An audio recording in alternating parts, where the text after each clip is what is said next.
ایران نے تو پہلے بھی ثالثی کی آفر کی تھی، اور پاکستان نے ایک جو فورن آفس کی طرف سے بیان آیا تھا وہ یہ تھا کہ پاکستان ہمیشہ بات چیت پہ جو ہے یقین رکھتا ہے، اور ایک ڈپلومیٹک سٹیٹمنٹ ہوتا ہے، کیونکہ ڈپلومیسی میں کبھی بھی آپ یہ نہیں کہہ سکتے کہ ہم مذاکرات نہیں کرتے۔ لیکن آج کل آپ لوگوں نے دیکھا وزیر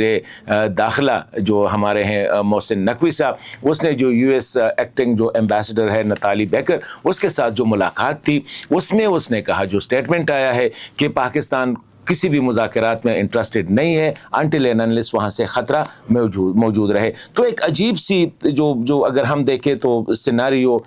بن رہی ہے، لیکن وزیر دفاع نے کہا تھا کہ ہمیں کوئی امید نہیں ہے۔ مطلب ہے کہ پاکستان کی پولیٹیکل سائڈ سے وزیر دفاع کہہ رہے ہیں مذاکرات سے کوئی امید نہیں ہے، وزیر داخلہ کہہ رہے ہیں کہ ہم مذاکرات میں انٹرسٹڈ ہی نہیں ہے، لیکن وزارت خارجہ کہہ رہی ہے، لیکن وزارت خارجہ کا جس طرح میں نے کہا ڈپلومیسی میں تو یہ ہوتا ہے کہ وہاں وہ یہ نہیں کہہ سکتے کہ ہم تو، وہ تو ایک ڈپلومیٹک سٹیٹمنٹ ہوتا ہے، لیکن آگے سے حالات کچھ ایسا آ رہا ہے کہ ٹھیک ہے پروپیگنڈا بھی جاری ہے،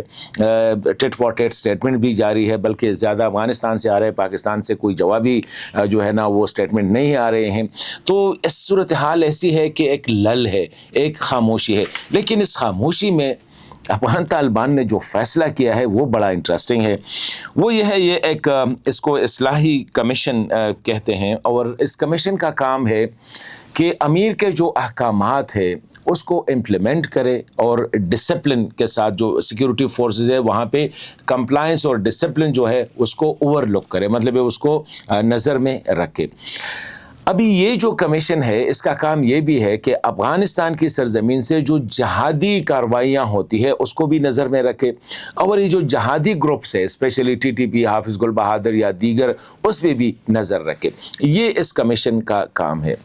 اب جو ہے نا کل ایک اپوائنٹمنٹ ہوا ہے افغانستان میں، اور وہ یہ ہے کہ مولوی قاسم خالد جو ہے اس کو اس کمیشن کا سربراہ بنائے۔ ابھی مولوی قاسم خالد جو ہے اس سے پہلے نیمروز کے گورنر رہے، لیکن اس سے پہلے وہ کابل، اور اس سے پہلے وہ تھے کنڑ کے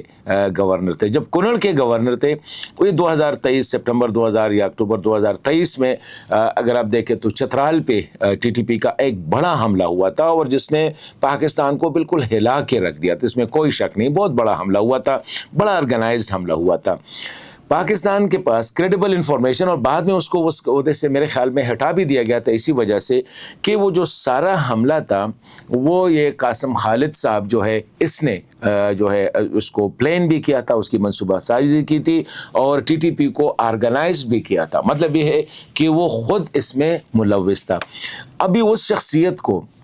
افغان طالبان نے اسی کمیشن کا سربراہ بنایا ہے جو ٹی ٹی پی پہ نظر رکھے، اور جہاں تک میرے معلومات کا تعلق ہے تو اس کا تعلق بھی جو ہے وہ حقانی نیٹ ورک سے ہے۔ مطلب یہ ہے کہ جو پاکستان سمجھتا ہے کہ اس وقت حقانی نیٹ ورک جو ہے وہ ٹی ٹی پی تحریک طالبان کے پیچھے جو ہے اور ان کا بڑا ہاتھ ہے۔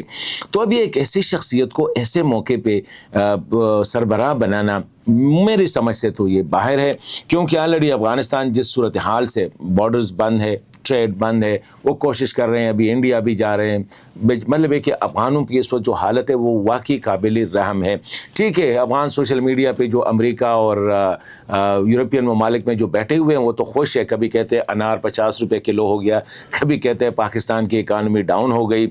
لیکن بابا افغانوں کی حالت کیا ہے؟ ابھی یو این کی جو رپورٹ آئی ہے کہ 10 میں سے 9 فیملیز جو ہے وہ بھوکے سوتے ہیں،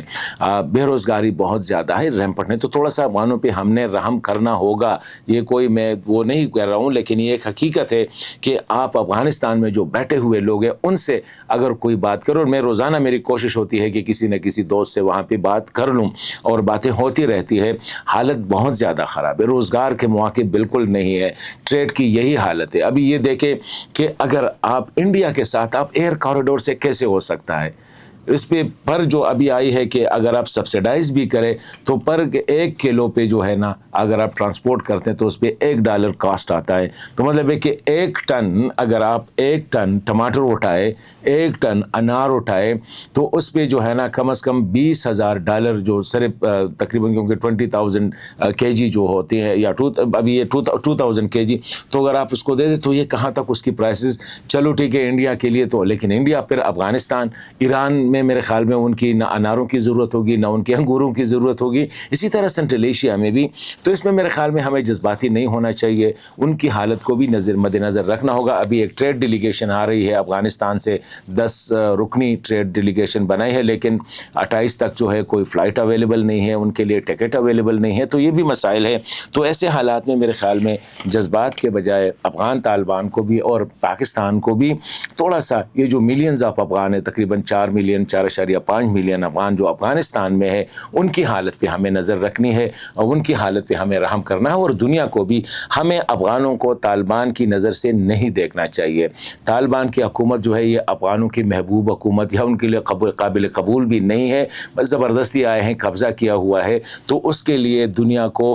افغانوں کو ٹارگٹ نہیں کرنا چاہیے۔ نہ میرے خیال میں یہ امریکہ، یورپ، آسٹریلیا وغیرہ میں جو بیٹھے ہوئے ہمارے افغان دوست ہیں، وہاں سے جو وہ مطلب یہ ہے کہ جنگ کے لیے وہ اشتعال انگیز بیانات دے رہے ہیں، کوشش کر رہے ہیں کہ پاکستان افغانستان کے درمیان دشمنی کی فضا مزید آگے بڑھے، نہ ان کے بیانات پہ ہمیں مشتعل ہونا چاہیے، بلکہ جو افغانستان میں جو افغان ہے، کیونکہ کل ہم یہی چیزیں ہم فیس کریں گے، یہی افغان فیس کریں گے جو صورتحال ہے۔ تو اس لیے میں کہتا ہوں کہ افغان طالبان کو بھی ایسے